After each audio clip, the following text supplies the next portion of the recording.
In the last video, we learned how to set up our dimension style. Now, in this video, we are going to learn how to use our dimension tools. So let's get started. The first thing that we can do is, again, we got to make sure that we have our annotative scale set correctly. For this one, I'm going to leave it at 1 to 1. And I'm going to come in here with my linear dimension. And it says, okay, you're doing this at 1 to 1. Is this really what you want? And I'm going to say, okay. And if I go to this pull down here, you see I have some different choices.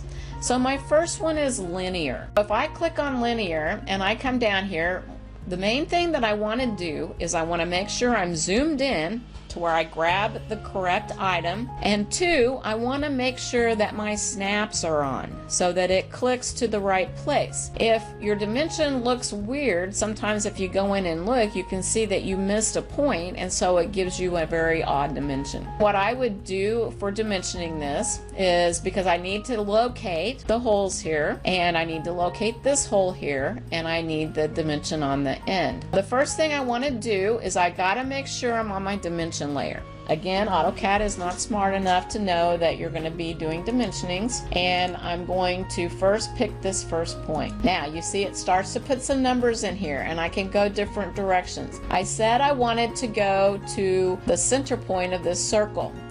Once I do that, I can pull this dimension up, and again, I want to come far enough away from my dimension that I'm not going to get into that center line, but I'm not clear up here either because that's too far away.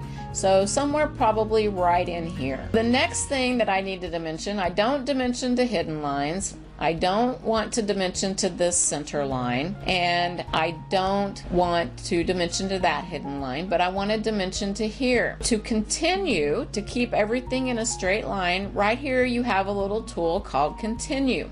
If I use that, you'll see it picked up right from where I left off. So now I can pick that point, and again, I'm not going to go all the way to the end because we have to leave a dimension out. So then I hit enter and I'm done. So right here is an example of what I was talking about, where it forced the dimension outside of this dimension bar. If I click on this and I put my cursor over the blue node, you see I can do some different things. I can stretch it. I can move it with the dimension line, I can move the text only, I can move with the leader, I can move it above the dimension line, center it vertically, or just reset the text position. I'm going to do move with leader, and I'm going to bring this over to this side, because where it was on top of that, I couldn't actually read it. So now I have the dimension from here to here and the dimension from here to here. So the last thing I need here is I need an overall dimension. So I'm going to go from endpoint to endpoint, and again I want to pull this up far enough that I can read my dimensions legibly, but I don't want to pull it way up here, and I'm going to place it right there. So those are nice and easy to read. If I look at this view, I have the dimension from here to here, and the dimension from here to here, and the dimension from here to here. So the only thing I really need to place is this dimension for the center circle horizontally. So I'm going to pick that dimension and I'm going to place it right here. I don't need to do another overall, and I don't need to do this other dimension here. So the next thing I need to do is I need to dimension in this direction. I'm going to start here at the corner point, and I'm going to pick that center point and I'm going to pull it out here, and I am not going to do the other dimension, but I do need to do an overall dimension. And again, I want to pull this out to where it doesn't overlap those other dimensions. If you can't read the dimensions, then it does you no good. So now the only thing that I need to do is locate this hole in this direction and do my overall for my overall height. Again, we always do the smaller dimensions first, and then we do our overalls last. Here is my biggest pet peeve.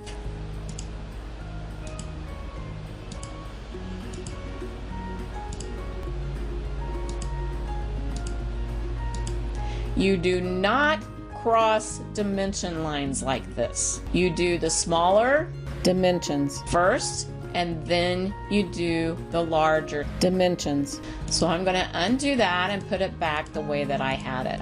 And again, I want to align this with these up here. I want my drawing to be very neat. And then I'm going to do my overall, and I want it to align there.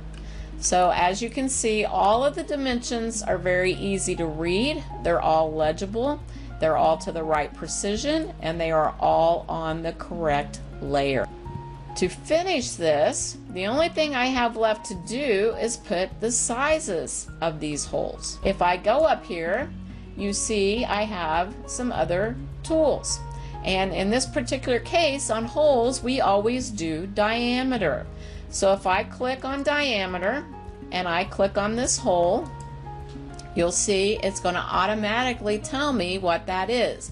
Again, I can place this however I want, and again it said between 45 and 60, so I'm going to place it about like that.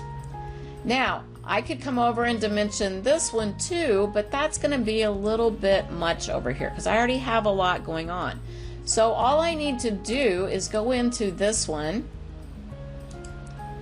and if I double click on it, you'll see it becomes highlighted. So I can go in here to the beginning of this with my cursor, make sure my cursor is all the way over here to the left, and I can put in 2 times and a space and click on close text editor, and now I don't have to dimension that one. The next thing, and I have a setting that I need to go in and change to where it gets rid of this 0 here, so we'll do that here in a minute. So again, I'm going to do this one, and again I like to somewhat line things up. I'm going to place this out here, and I only have 1 hole for it, so that should be all that I need. When I get done, I want to go back through and make sure I haven't missed anything, because if I leave dimensions out, they can't build this. I have the size of the holes, that's easy. I have this hole located from here to here, and I have it located from here to here. This hole I have located from here to here. I've left out a dimension. That one is pretty well covered. I've located the center of this hole, and then I have located the center of the hole this direction, and I have done my overall. I think I am pretty well covered on this particular drawing. I said I need to fix this setting. I'm going to go back in here to my annotative text, and I'm going to go to modify, and I'm going to go back to my primary units. Right now I have a 0 in my leading. If I turn that off and I say close, now that 0 went away. When we have the diameter symbol, we don't like to have a 0 in front of the decimal point. If I make that change, it makes it to all of my dimensions. If I look at my dimension tools, I have some other ones. I have one here that's called Align. If I use linear, and I'm going to come over to this drawing here because it has an angle on it. If I just stick with my linear dimension, you'll see it's only going to let me go horizontally or vertically. But say I want to place a dimension that's aligned with that. If I come here to aligned and I pick this point and I pick this point, you see it will actually go with the slope of the object. So if I want to do an angular dimension, it is actually called aligned, not angular. Angular is something different. If I wanted to do the angle of this line, I could come over here to angular, and if I pick this line and this line, you'll see it's going to tell me what the angle is. And again, I can place this wherever I want and however I want, and it's going to give me that true angle. That is the difference between aligned and angular. There is another tool, and really I wouldn't use it on this particular one, but this is an arc, so I can use it for an example. If I come over here and I do arc length, if I pick on this, you'll see it's actually going to give me the length of that arc. And when it does the arc length, it does this little symbol here. So if we're doing a weird shaped arc or any kind of arc, we can actually do a dimension based off of the true length of the arc. The other option I have is to do a radius. If I click on this arc here, you can see I do the radius. And it automatically, where I had drawn this in manually, it automatically put that center mark in. So when I do that, it will do that. It also did that up here on the diameter. It will place its own center marks, so we don't have to manually put in the center marks for radius and diameter. Jogged, that's if your point is off of your sheet somewhere, you can do that. And then the last one is ordinate, and I'm not going to go through this, but if you look over here, it will give you step-by-step instructions. That is the conclusion on the main dimensioning tools in AutoCAD. In the next video, there are a few more tools that we need to also talk about.